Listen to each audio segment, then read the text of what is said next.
What's up, y'all? It's your girl CJ. Welcome back to another story time Sunday. It might not even be Sunday by the time this gets out. So, with that being said, let's just get right into it. She is running for her life. Police are afraid the missing girl, like her date, may have been murdered. She's always been a good girl.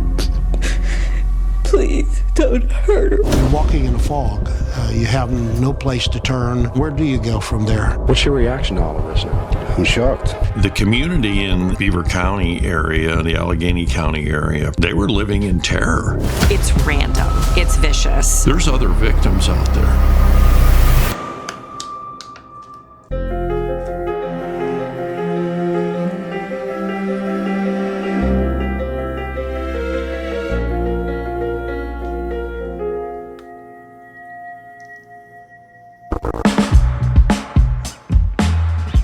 I say this about Pittsburgh all the time, and people make fun of me for it. It's the best place in the world to live. In 1977, when my parents chose that part of Moon Township, that part of Pittsburgh, to buy a house and settle back into Western Pennsylvania with their family, they chose it because it felt safe. A lot of the Beaver County area and Allegheny County area was blue-collar workers. I mean, just hard-working people that went to work every day. They had a good work ethic. They're trying to get their kids educated. They're close-knit, safe communities. September 27th, 1977, a young man was walking down the highway and he comes across this truck. It was a crime scene that consisted of a milk truck. The victim in this particular case was Frank Ziegler. He had suffered a gunshot wound. The gunshot was made from outside of the cab. He was an independent driver who was no stranger to that stretch of the road where he was found dead in the cab of his truck. It's just hard to explain what the motive would be to kill this truck driver who was just doing his job, driving a truck.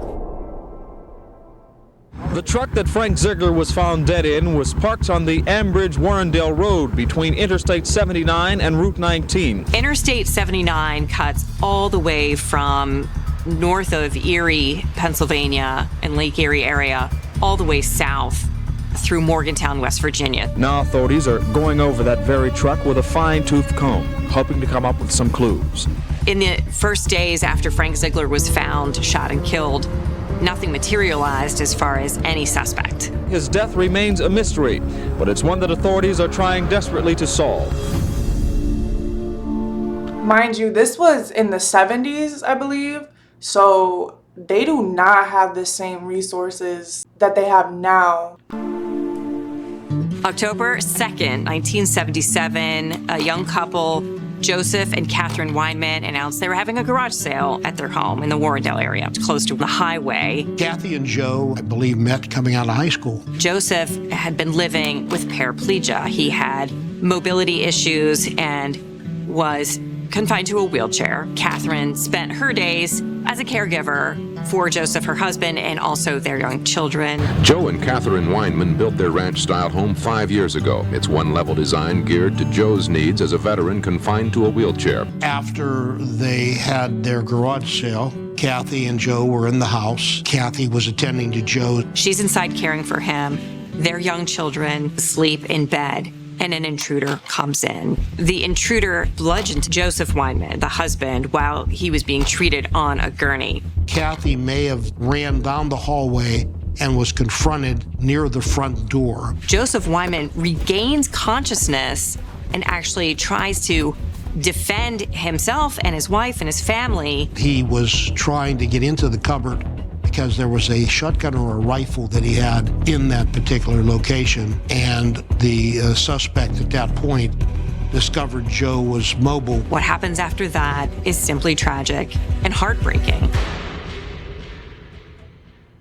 Mrs. Weinman's nude body was found in the driveway in front of the home. Her husband's on a hospital-type cot inside. Wow. Relatives visited the home today to try to help police in their investigation, but for the most part could only stand and stare in shocked, silent reaction to the tragedy. Joe and Kathy had 2 children. Those children were in the house at the time of the murder. So the wife's body was nude, you know, could be for a number of reasons, but we know that the intruder probably violated her, unfortunately. Suspect never approached them and never touched them, never did anything like that to them. But you have to keep in mind this murder took place sometime during the early evening. These two kids stayed in that house overnight. And it wasn't until the following morning that the oldest boy got up, came out from his hiding place, walked past his father's body, and had to walk past his mother's body in the driveway, and then ran down to the neighbors. When you walk in and you see this person who's laying in the driveway of their home, stark naked, with the multiple stab wounds and the cut throat, it'll jolt you. It was probably one of the first murders that would have ever occurred in that area. People were shocked and scared. These are two innocent people. Joe poses no threat to no one. Any theories on a motive at this point? At this point, I'd rather not say. We went over that crime scene. No fingerprints were found anywhere in the area. There was no type of evidence left behind. There was no one in my squad that would have thought there was a connection at that time. You've got a robbery taking place, and then you've got this home invasion. You're walking in a fog. You have no place to turn. And where do you go from there?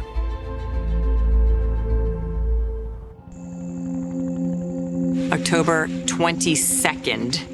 1977, John Feeney, 17 years old, was with a young woman, a teenager. Hold up, is that a real guinea pig on his shoulder? That is fucking adorable. Okay, let's continue. Renee Greger, who was 15 years old, and they were driving in John's van on Lover's Lane. Their parents reported them missing.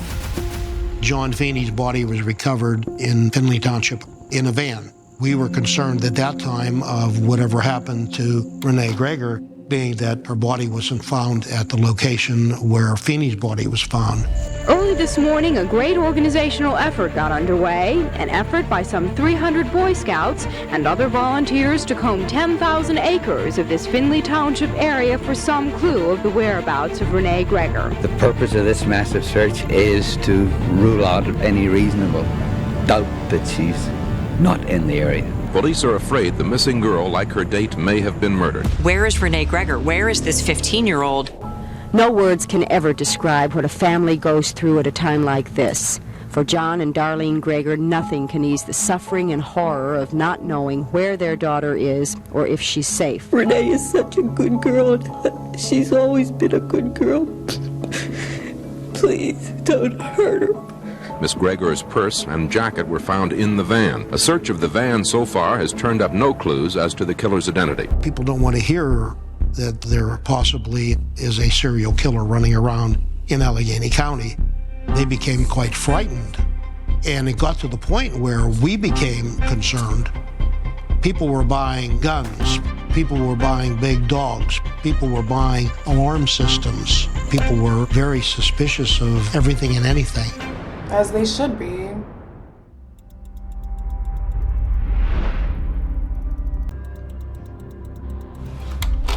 Richard Hyde is the principal at Fern Hollow Elementary School. Donna Hyde worked in a beauty salon.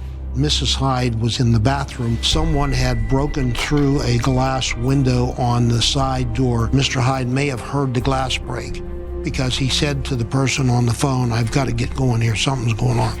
Mr. Hyde got out of bed, walked out into the hallway, and was immediately confronted by the suspect, who fired a shotgun blast to his chest. Mrs. Hyde obviously heard the shotgun blast, ran out of the bathroom, out of the pantry door, and ran outside. It's snowing. It's very cold outside. She is running for her life. We know she's running so fast, she actually runs out of her shoes. Snow is a police officer's best friend. It's very easy to get a footprint in the snow, and that's exactly what happened in the Hyde cases. Mrs. Hyde ran down over the hill, and we were able to follow her shoe impressions all the way down to the Hyde residence over the hill, where we could see she was slipping and sliding, trying to climb up the hillside. We did a massive search. We had the fire department out, and I believe it was a fireman that found the body of Mrs. Hyde under a pine tree along Floggity Run Road. When I get in there and find Mr. Hyde lying there, and when we turn him over, We find this massive amount of damage to his chest by a shotgun blast. Then, of course, I'm thinking of the Feeney case. And once we found Mrs. Hyde over the hillside, it was again shades of Kathy Wyman in the driveway. These are bodies that are now left outdoors, outside. You start to put together the relationships between the cases. It's just like the whole community was just blanketed with fear about when is this going to happen again? Who's going to be the next victim? When a community that feels safe most of the time experience an unexplained random murder of a young family, it shocks everyone to the core. The community in Beaver County area, the Allegheny County area, they were living in terror. We're talking about a short period of time in which all of these murders are taking place. You could only imagine that when you're working on one case and you lay your head down and the phone rings, you got another case, and then shortly after that, another case comes in. That could be extremely difficult in attempting to put together the cases that we were up against. December 31st, 1977, New Year's Eve. This is where things take a little bit of a turn because everything shifts to a town called Breezewood. Breezewood is where the Pennsylvania Turnpike and I-70 all come together. It's like a rest stop community. On New Year's Eve, 1977, Guy and Laura Mills, a couple living in Breezewood, Pennsylvania, were brutally murdered in their home by a suspect who broke in, killed Mr. Mills first, and subsequently sexually attacked and brutally murdered Laura Mills. We get another seemingly small piece of evidence, and it's because of a really sharp-eyed witness who just kind of noticed something off, a suspicious car. So this person calls police and they wrote down a license plate of a car they just had a weird feeling about. That certainly helped us turn the corner on attempting to make an identification of a suspect. That license plate came back to a person by the name of Edward Surratt. Edward Surratt grew up in Aliquippa, a town in the Pittsburgh area. He had a lot of problems throughout his lifetime. He had been arrested multiple times, but he was also in the military and was very much a part of combat operations during the Vietnam War. He came back from Vietnam, and many speculated that he had PTSD. He was continually committing crimes, really, since his teenage years and through his adulthood. In January of 1978, I was being dispatched to the Chippewa barracks where myself and another detective were teamed up with the state police detectives out of Chippewa. And we started to work closely together, running down as much information as we could on Mr. Surratt. Once we do a background on Mr. Surratt and we find out that he's a over-the-road trucker, well, then we started to have our suspicions. There was no doubt in my mind that Surratt had to be the strongest suspect. It was an exact description of his car, right down to sunglasses that were observed on the dashboard of his car at that time. A week later, January 7th, we have another crime. I was watching TV. It must have been around 1:45. I wasn't feeling good. I was going to take a pill and go to bed, and then all of a sudden, somebody started beating on my door, like somebody's trying to break in. So I went, turned the light on in the kitchen, and the daughter and her boyfriend says that their mother and father in the house, that somebody shot them. There's blood all over the place. An intruder got inside their home and used a shotgun to kill John Shelkins, who was in his 50s. John Shelkins' wife, Catherine, was attacked by the same intruder. And it was at that moment, during the middle of this vicious attack, that their daughter, who had been out, came home and happened upon this terrible scene, but her mother was... Imagine having to see your parents like that. That's fucking trauma. Still alive. Wait. Huh? But her mother was still alive. Wow. Oh my gosh. One important difference between this murder and the others, and that is this time the police have an eyewitness. She survived. She survived the attack. Let's go. Let's go. This intruder, by this killer, who we now suspect, police do, is a serial killer.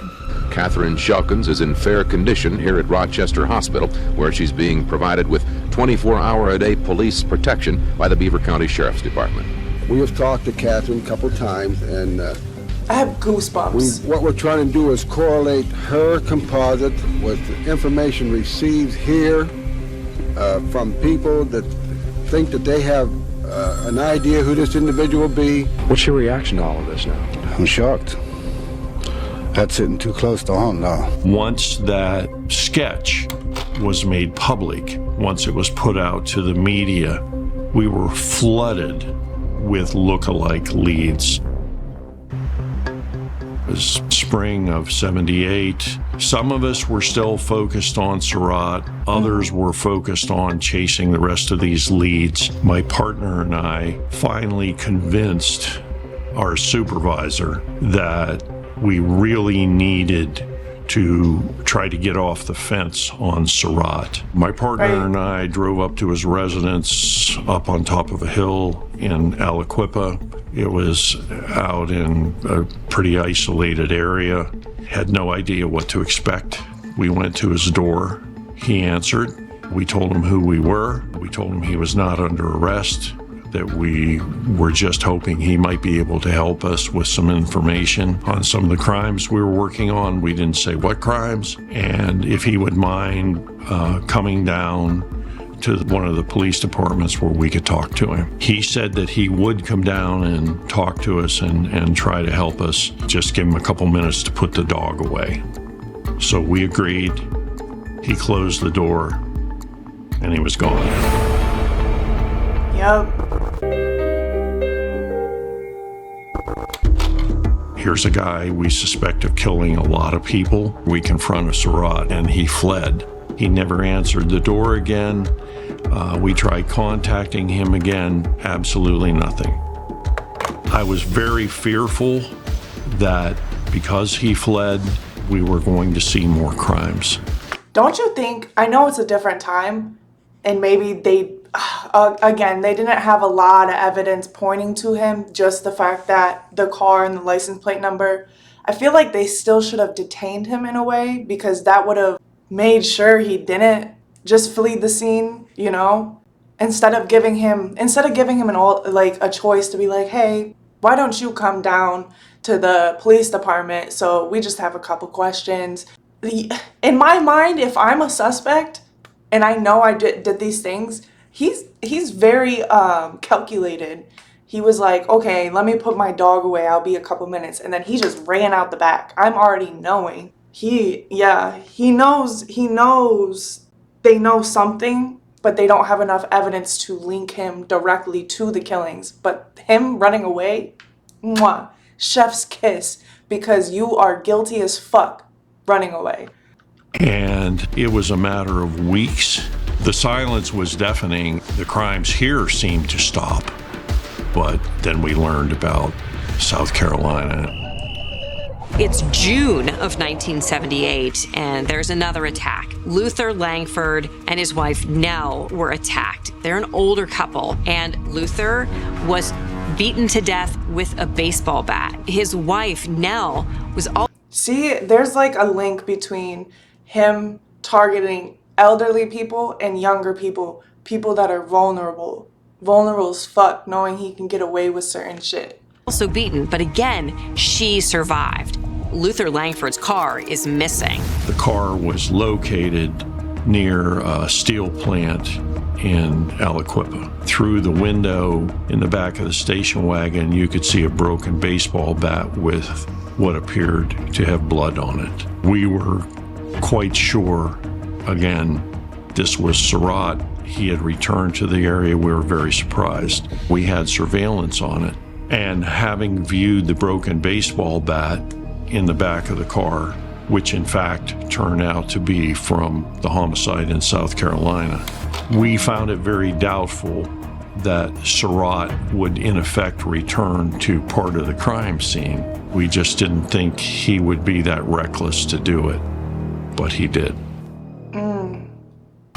My partner and I were on our way down to do one of our shifts. We learned that Surratt had returned to the vehicle, and when they attempted to arrest him, he was able to flee out the passenger door of the vehicle and run into the steel plant in Aliquippa and again disappeared. 50 to 7. This is your second, oh my gosh, these police suck. This is your second time and he's within arm's reach and you let him slip away.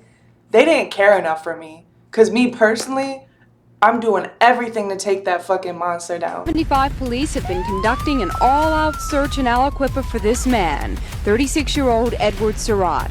Surratt is wanted in connection with a killing in West Columbia, South Carolina.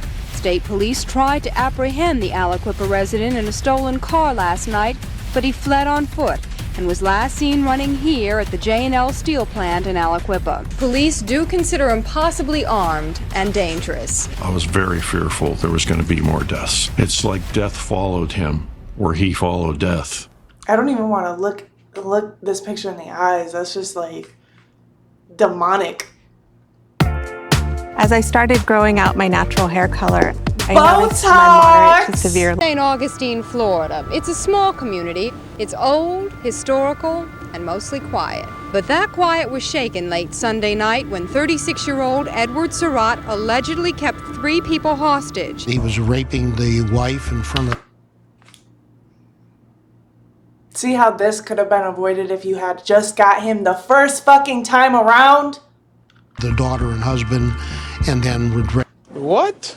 He was raping the wife in front of the daughter and husband, and then would rape the daughter in front of the husband and mother. That action has pretty much sent shockwaves through this community. As one resident said, nothing like this has ever happened here. It was in this vicinity that the prime suspect in the area's unsolved murders was found in the bedroom of the home he terrorized. He was sleeping. The father, who's tied up, manages to free himself and he calls for help. Police arrive and that is where they arrest Edward Surratt. His dumbass was sleeping. This is Action News.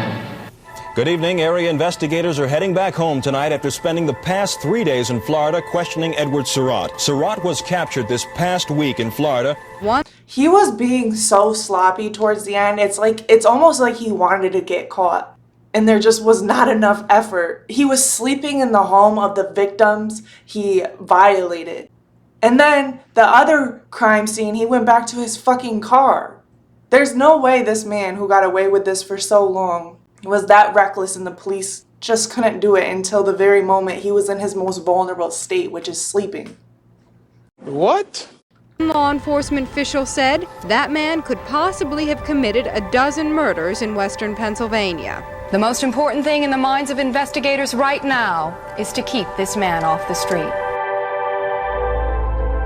In 2021, Edward Surratt allegedly admitted to the murders of Guy and Laura Mills and John Shelkins. Investigators changed the status of these murders to solved, but prosecutors agreed not to charge Surratt for these murders because Surratt was already serving life in prison for other convictions. Here's where things get a little sticky in the court side of things. I get he already was charged for these murders and he's already spending life in prison for the convictions that he did in, South Carolina? But where's the justice for the family members? Granted, he admitted. So he admitted, if I was in the Mills family or the Shelkins family, I would want a conviction for like my parents if they were murdered. I would want his name to be associated with the fact that that is my parents' killer. But prosecutors agreed not to charge Surratt for these murders because he was already serving life in prison for other convictions. That there's no justice for the other family members for that. Make a new fucking trial or whatever. He admitted to this. just so the family can have some sort of closure. I don't think that that was fair, the court system, to do that. They failed the family in a way.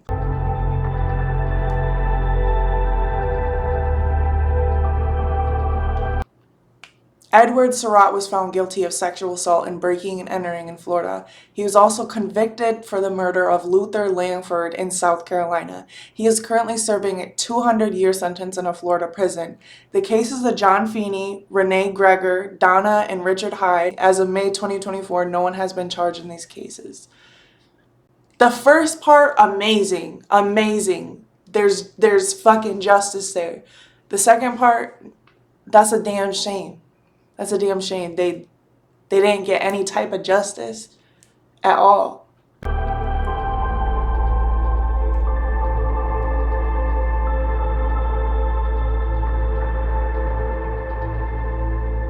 Like, he admitted to it. Come on, he admitted to it.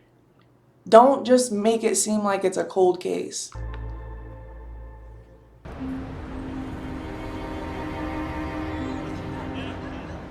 There's some relief, but there's also heartaches with the fact that we still have other victims that have never been found. Telling that story is how I, as a reporter, can try to keep it alive. There's other victims out there. For sure. Surratt traveled. He was a truck driver. He was all over this country. He admittedly traveled all over this country. And I firmly believe there's other victims out there that haven't been identified. You ever see, like, for instance, when we're watching other stories, literally just on Hometown Tragedy alone, they'll find like a random dismembered leg and they'll think it's pertaining to the same case that they're working on, but it ends up being not have to do with anything. And then they're like, we don't know whose leg this is, and they never find out. Think about how many body parts they have found all across the world that have not been identified, and they're always listed as a John Doe or Jane Doe. It makes you think that that leg probably had to do with this man or other situations or other cold cases like this. It's just crazy. It's crazy how many people just don't get identified. Victims that he hasn't and won't admit to unless possibly they're identified and he's confronted with. What does that do? It leaves the victims' families with no closure. Exactly. Thank you. I'm so glad he said it. The victim's family get absolutely no fucking closure. You want his name to be associated with the fact that he killed your kids or killed your parents. Like, you want some type of relief knowing that it is a closed case and this guy definitely murdered my child. But without that confirmation, it's like you're talking to people and you're like, we know this guy did it, but it was never served in court. It was never justified. It was never confirmed, you know? And that is a horrible, horrendous feeling to carry around. That is a big void inside of you for life. That is not fair. Forever. And that's unacceptable. I agree. I really agree. All right, y'all, there you have it. Very local hometown tragedies. Thank you for another amazing story. Please like, comment, subscribe, and thank you for the support I've been getting on these reactions. It means a lot. Thank you. Bye. I love y'all. Mwah.